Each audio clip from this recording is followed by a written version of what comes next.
The United Nations has designated 1975 as International Women's Year, a year in which member nations will focus their attention on ways to further advance the status of women around the world. I'm Wendy Ross, USIS Congressional Correspondent.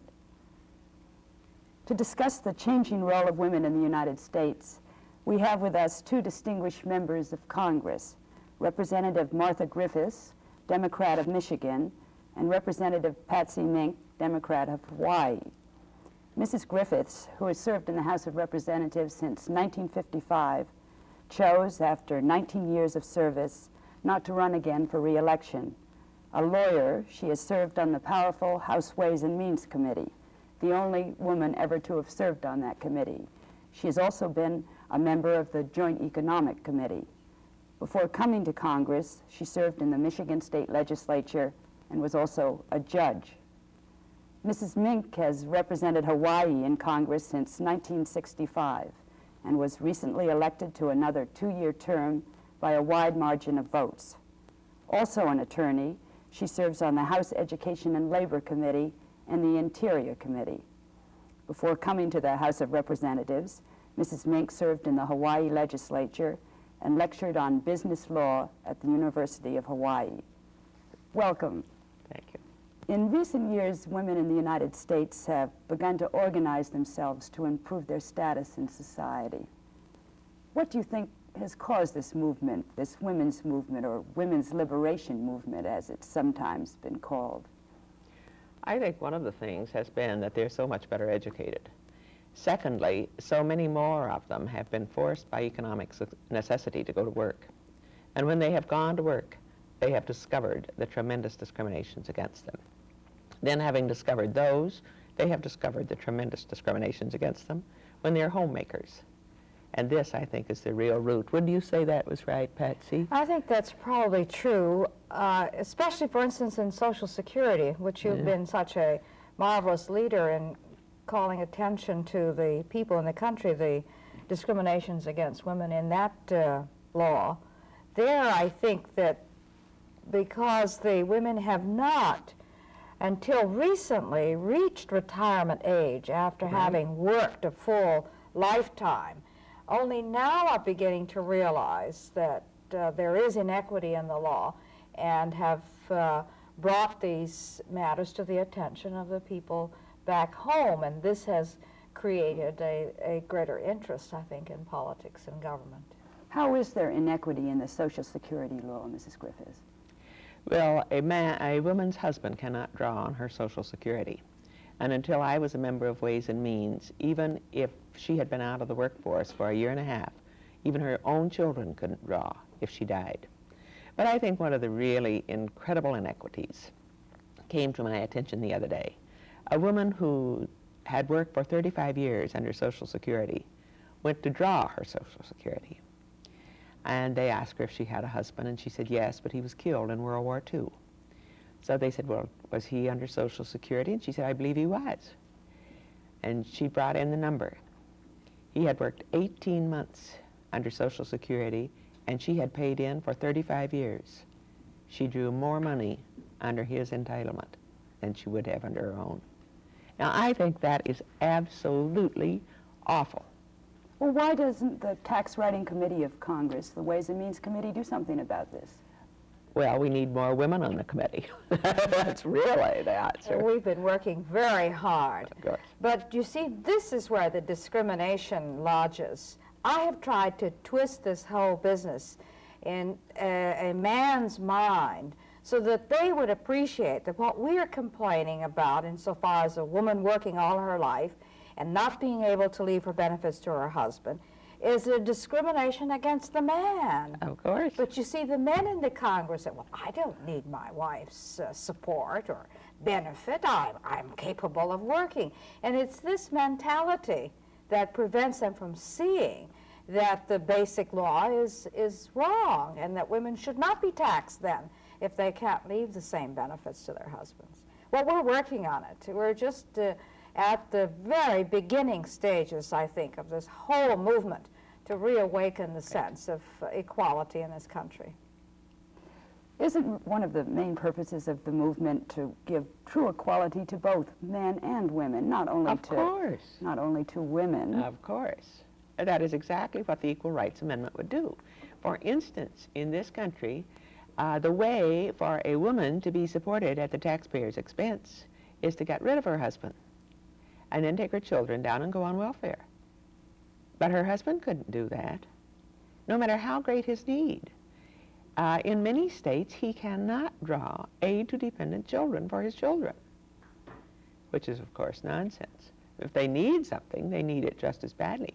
Now, the law is even sillier in that having gotten rid of the legitimate father of the children and her married husband and gone on welfare, then if she marries again, and this would be true even if she married Rockefeller, those children could remain on welfare. You know, you can't explain it. Why do you want to pay her if she's gotten rid of her husband? Take care of the children with a stepfather if you won't do it with their own father. The Equal Rights Amendment, which you really marshaled through Congress after it had been introduced, I believe, since 1923. Right. But it never got through Congress until 1972, largely due to your efforts. What exactly will it do? What it will really do is to force governments, when they make a law or pass a regulation or whatever they may do, to make it apply equally to both sexes. They cannot discriminate on the basis of sex alone. They would not be able to discriminate again in Social Security. They wouldn't be able to discriminate even in the tax system. At the present time, single people pay more taxes on exactly the same income than married people. But since this falls most heavily upon women, they would have to change it because it is a sex discrimination. We also have these lovely little things in the pension laws. If a company has a pension and it's integrated with Social Security, they do not have to pay anyone a pension who makes less than $6,000.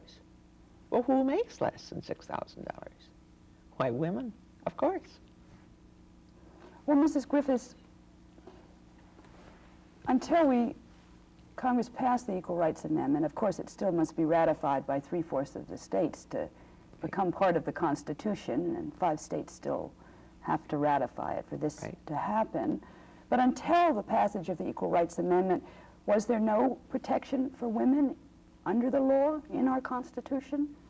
Not really. They never applied the 14th Amendment to women. They didn't apply the 15th. When the 15th Amendment had been written, which said every citizen could vote, in the name of heavens, why couldn't women vote? Why did you have to have the 19th Amendment? Well, of course, the answer was they didn't consider women people within the meaning. The court had to admit they were citizens. Otherwise, their own wives would have been deported. But they never really considered them people.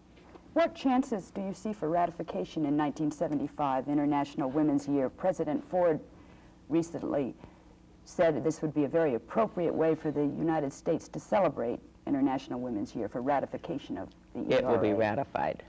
This in my 75? judgment, in 1975, it will be ratified. Mrs. Mink, you've introduced a very far-reaching bill in Congress involving women's rights in many areas.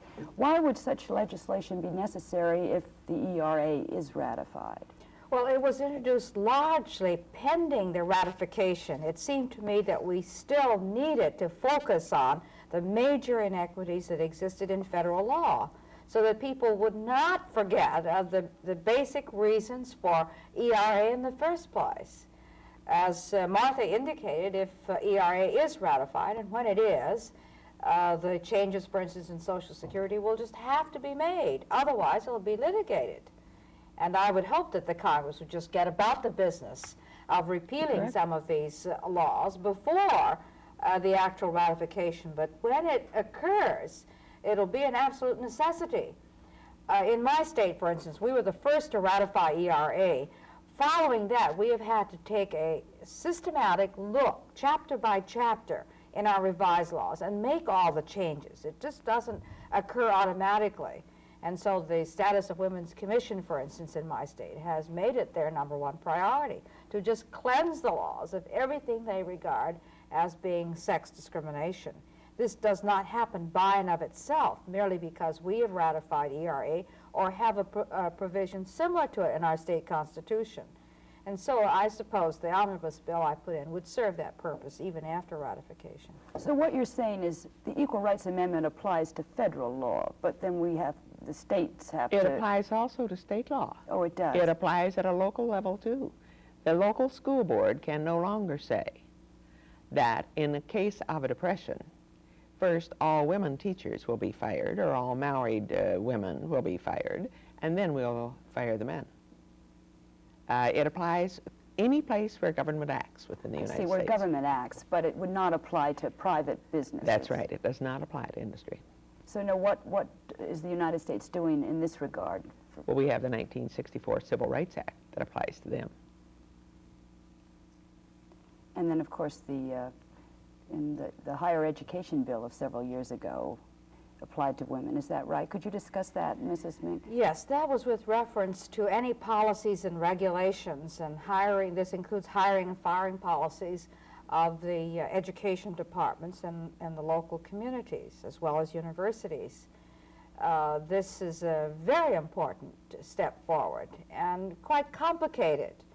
And I guess there is a growing awareness among educators that they haven't been entirely fair, not only in who becomes an administrator and who gets to be principal and who gets to be the deputy superintendent of curriculum, but generally in the way they have administered their educational policies.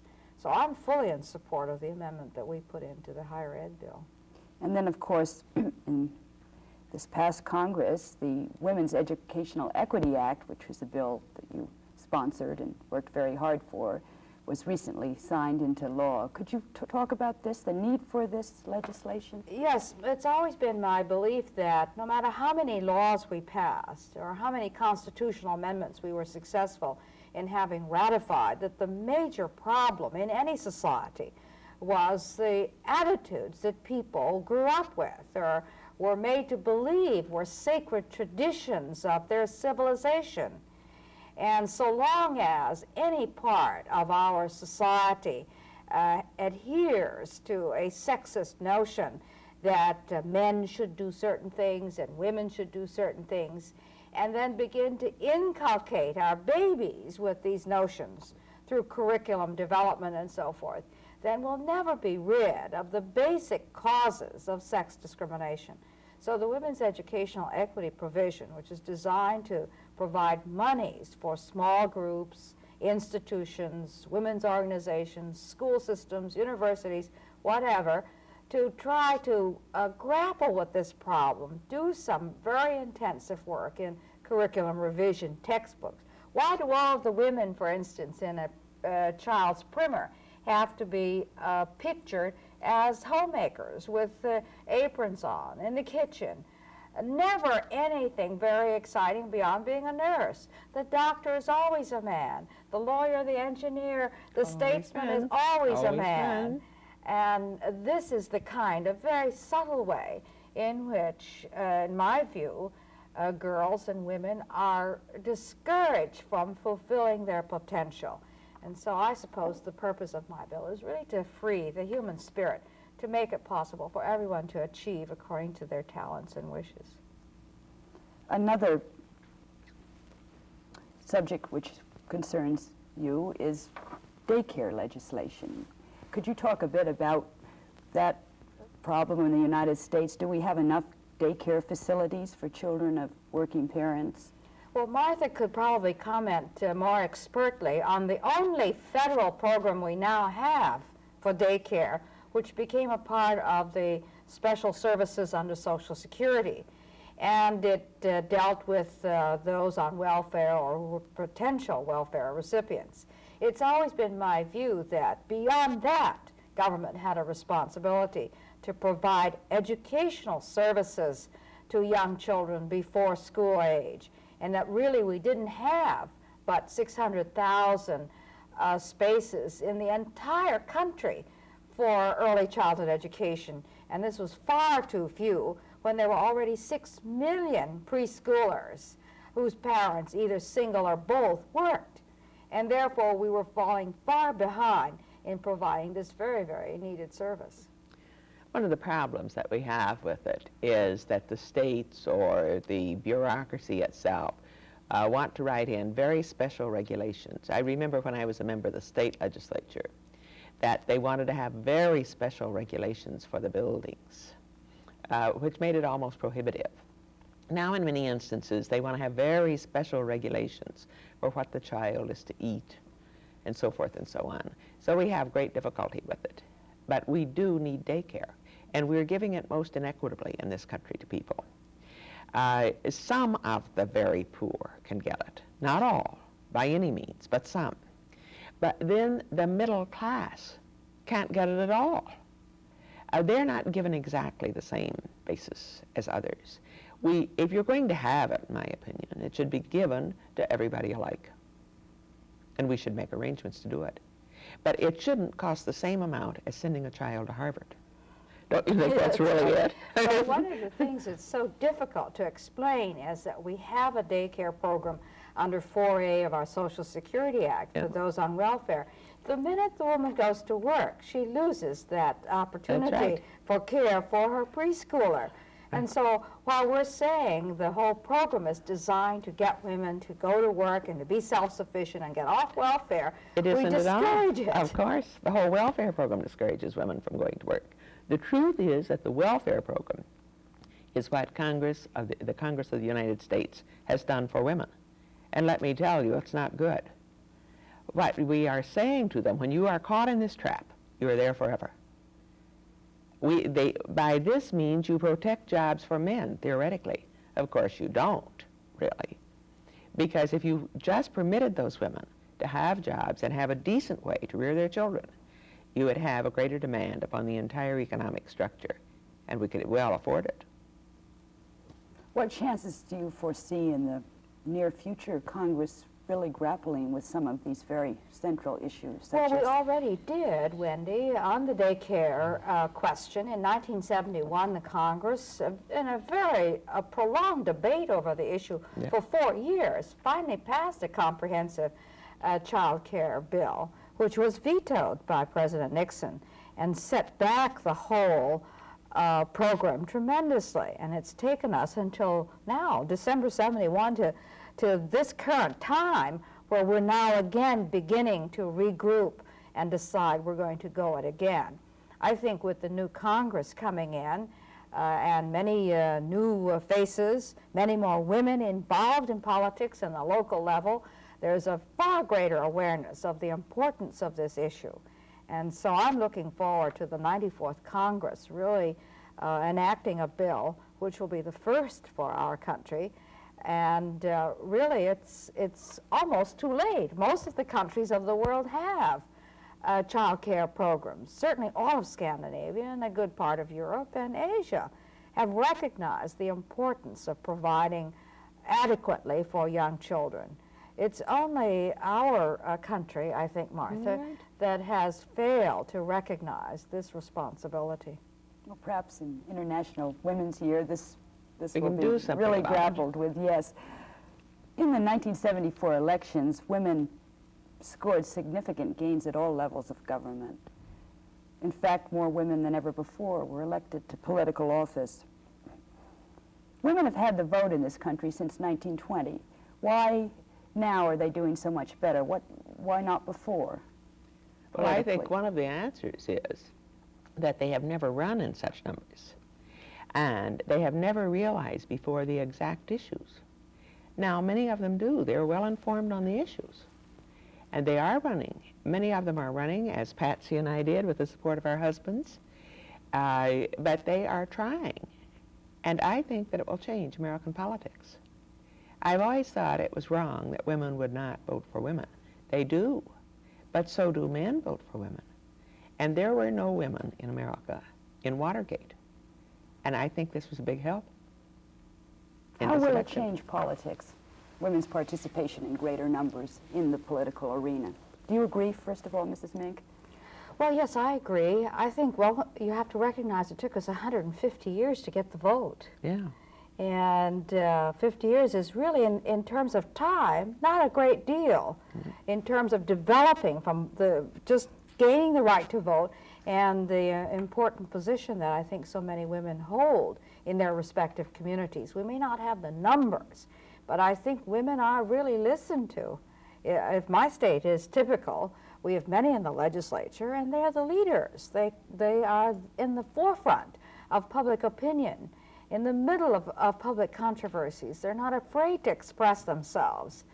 And I think it's going to make a tremendous difference. It's going to, I think, just shake up the system and make it far more responsive to the human questions that confound and confuse the electorate as a whole. So I'm really very excited by it. And like Martha says, our difficulty has been that not enough have run. We can't expect every woman, because she's a woman, the minute she runs, she's going to be successful. And that's not possible. So we do need to have the numbers in there competing. And given the numbers, I think we're going to be more and more successful over the years. And one of the ways in which it changes it is it permits a different viewpoint on every law.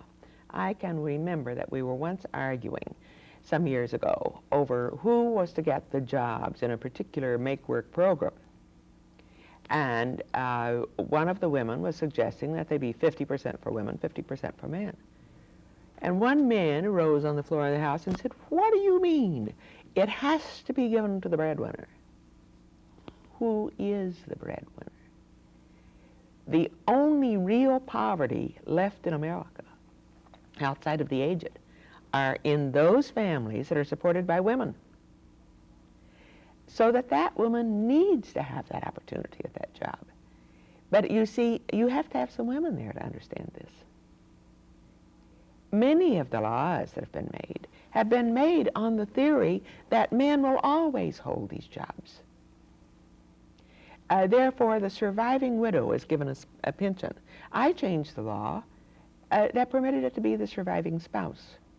If Patsy and I had died, our husbands would not have gotten our pensions. But the men's widows picked them up at 9 o'clock the next morning. Well, finally we changed that. But there were all kinds of laws like this. You both have combined, it seems to me, very successfully marriage and politics. What do you say to people that say the two might be incompatible? How have you done this? Well, I think that's probably the most offensive question that's ever asked, because I truly believe that men and women are equal, and that just as it's difficult for a man in politics to have the kind of relaxed family life and leisure situation in politics, it's the same problem for women. It's really no different.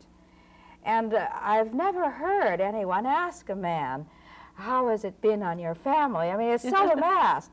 Now, because women are getting into politics and the question has become more prevalent, yeah. You see stories in Time and Newsweek on the suffering wives of men politicians. Right. But it used to be, Martha, that only our poor husbands were picked on when it was a question with regard to families and how difficult it is to adjust. I don't think our problem has been any different than a male politician's problem. I agree with you. And let me give you one little incident. We were invited, my husband and I, recently to the White House, and my husband for dinner, and my husband really didn't want to go. And I said, "Well, why not?" He said, "Because some woman will sit beside me who will say, 'And what do you do for a living?' And when I say I'm a lawyer, she will say, 'And what kind of law do you practice?' And she will come very close to saying, 'And how much do you make?' And I said, well, when she asks you that question, why don't you say to her, 'And what do you do for a living?' Mm-hmm. And if she says, 'Well, I have 8 children,' why don't you say, 'Well, I mean other than that?' You know, why do you assume that a man of a woman politician isn't doing anything? He's probably highly successful, or she wouldn't be a politician. Don't you think that's right? But it's infuriating. When you both got into politics, and actually when you both were in law school, was it easy for you in those days? Was it difficult? Do you think it's easier for women nowadays trying to enter the professional world, so to speak? Oh, I think it's just a whole new world compared to when I was struggling to get into it. It was really very difficult. I hate to say it, and I won't mention the name of the law school, but I got into my law school on the grounds that they considered me a foreigner. I got in on the foreign quota. Someone in the law school had not read up their American history and hadn't realized that Hawaii was annexed in 1898 and that we were all American citizens. But it was very difficult getting into school and getting into the professions. I couldn't find a job. And when all of my contemporaries at home say, oh my goodness, what you've done to politics at home, and you know, wish we had never heard of Patsy Mink, I'll say, well, it's because of all of your attitudes that drove me into politics. If you'd given me a job when I came home from law school, I would have been very happy, just drawing a paycheck each month. Did you have much the same problem starting Well, out? I was married, and my husband was in the law school. And for some reason or other, that law school seemed to think, well, you know, he'll take care of her, and it's all right. In fact, they had the nerve to say in front of the other women in the law school, and there were very few, well, Mrs. Griffiths is the first woman that's ever come here that didn't come to find a husband. And one of the sharper girls, and wittier, said, well, I think you're right. And as a matter of fact, I've looked them all over, and I'm thinking of transferring, which I thought was very good. But originally, you know, they had the attitude, well, Mr. Griffiths will see to it that she's all right. She's not going to be in trouble, which was nonsense. Well, you believe this is changing now, that Oh, that yes. it's easier for women. Absolutely. Yes. I think the law schools in particular are very conscious of the fact that they have excluded women, capable, intelligent women who would otherwise qualify for enrollment except for their sex, and are beginning to expand their admission policies, and more women are having an opportunity for a professional education in all fields, not just law. What do you see as the impact, not just on women, but also on men and children, of the women's movement? Well, I think, in a way, that the women's movement has been a result of the impact of changing times. That is more education for women, but more divorce in this country. Women have to look at the fact that they're going to have to be responsible for themselves. The old myths just don't work. So that in place of it being the women creating an impact, they are reacting to an impact, I think. I think this has done a good deal for men in the country. Right. It's given them a greater sense of freedom and independence, where before they had this notion that in order to be, quote, a gentleman in our society, they had to have, quote, a dependent wife, you know, Yeah. that they would display at cocktail parties and nothing beyond that. I think now they're sensing their responsibility in an entirely different context. And both partners in a marriage, I think, are looking upon themselves as people and trying to do the best they can with their abilities and talents. One last question, and we're running short on time, so it's a very broad question, maybe a little unfair to be asking it, but how do you feel that women in this country compare with women abroad in terms of rights and responsibilities and status? And of course, I realize that it would depend on which area of the world we're talking about, but could you generalize? Well, I have had members of the parliamentary body of developing nations in Africa come in to me and say, well, I can't believe it. We have more rights than the women in America have. And we were told that the women in America had everything. And of course, we have nothing like the rights of European women. I think that's absolutely true, even with the Asian continent. So many people say to me, well, with your Asian background and all the Asian traditions, how could you have possibly broken the barrier, you know? And I look at them and I say, really, they're much farther ahead in Asia. They have some customs that maybe you don't understand. But when you move those customs aside, women are very dominant in Asian cultures and Of societies, course. and have a very good mastery of the situation. Whether they are out in the front may be a question or two, but I think that they're very important figures and make a significant contribution in their societies. Well, thank you both so much. Ladies? We've been speaking with two distinguished United States Congresswomen, Patsy Mink of Hawaii and Martha Griffiths of Michigan, on the subject of women's rights, a subject which all member states of the United Nations will be focusing on during 1975 International Women's Year. This is Wendy Ross in Washington.